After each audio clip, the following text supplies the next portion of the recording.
Est-ce qu'aujourd'hui, cher Marie Dubas, tout bien pesé, lorsque vous faites, si j'ose dire, vos additions, vous regrettez quelque chose? Cette émotion que vous avez éparpillée, sacrifiée, ce cœur que vous avez contraint perpétuellement, est-ce que vous regrettez cette carrière? Je la regrette tout en étant heureuse de ne plus le faire. J'ai payé l'addition trop cher, parce que je mettais tellement de cœur que j'avais tant d'émotions, tant de trac. Plus de 30 ans, j'ai eu le trac. Ça m'a démoli les nerfs. Tous les jours à recommencer. C'est un métier qui m'a dévoré.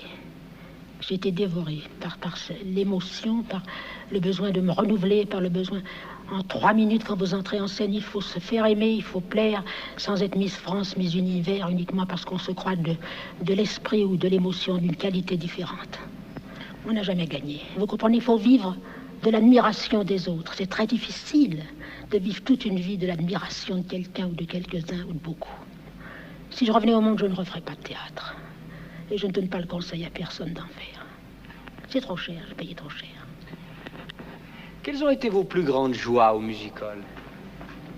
Eh bien, c'est précisément de n'avoir été ni jolie, ni plus sexapile qu'une autre. Pas du tout, ça a été justement de conquérir par le cœur aussi, et l'esprit, si j'ose dire, de se faire aimer du public. Ça, c'est une sensation rare.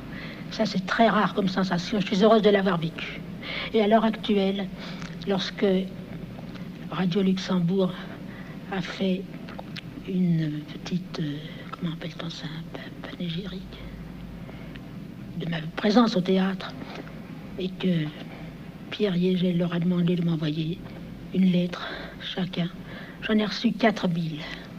J'ai pleuré d'émotion, et je suis heureuse que l'occasion me soit donnée aujourd'hui de dire à tout ce public qui m'a écrit « Merci, vous m'avez fait pleurer de joie et d'émotion ». Ça prouve que personne ne vous a oublié. Ça prouve surtout que le sacrifice de vous-même, que vous avez tenté, que vous avez réussi, n'a pas été en vain. Si aujourd'hui il y a tant de gens qui se souviennent, si aujourd'hui il y a peut-être tant de chanteurs au musical, eh bien c'est parce qu'il y a eu un jour une Marie Dubas. Et ça, il fallait le dire. Ça doit être aujourd'hui une de vos joies parmi toutes celles que vous avez éprouvées. Oui, et je le répète encore. Je demande pardon à tous ceux qui m'ont envoyé de si jolies cartes, des lettres si touchantes, si bouleversantes. J'en ai même reçu une qui était écrite en braille. Ça m'a bouleversée. Et je suis désolée de n'avoir pas pu répondre, mais qu'il soit dit ici que ça a été une des plus grandes joies de ma vie.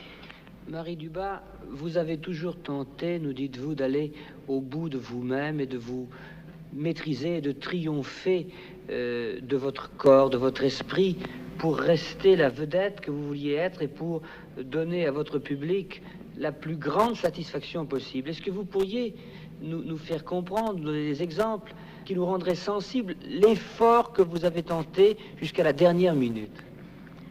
En plus de 30 ans de musical et de chansons, combien de jours vous êtes-vous arrêté? Combien de jours vous êtes-vous reposé?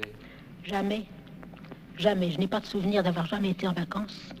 Ma plus grande joie, ma plus grande vacance, c'était encore et toujours de faire mon métier. Ça aurait été une punition de m'arrêter.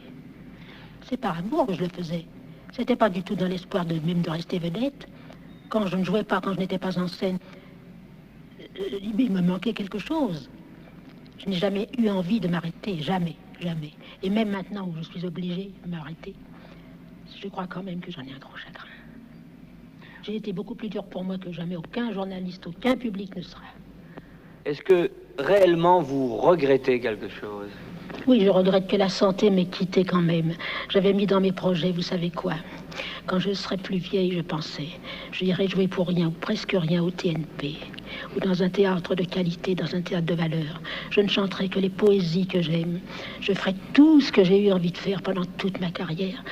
Si la maladie n'était pas venue me briser, eh bien, j'aurais voulu finir au théâtre à jouer les mamans, les vieilles, les grands-mères, n'importe quoi, pourvu que je vive dans cette atmosphère d'art, d'amour du beau, d'amour de l'art. Autrement dit, vous étiez vraiment possédé par votre art. Oui, véritablement possédé. Et c'est un don du ciel. Je remercie le bon Dieu de m'avoir choisi pour faire ce métier-là, quand même. Je regrette rien, pourtant, bien que je vous ai dit tout à l'heure. Au fond, je crois que je me mens à moi-même. Et si je revenais au monde, eh bien, je recommencerais.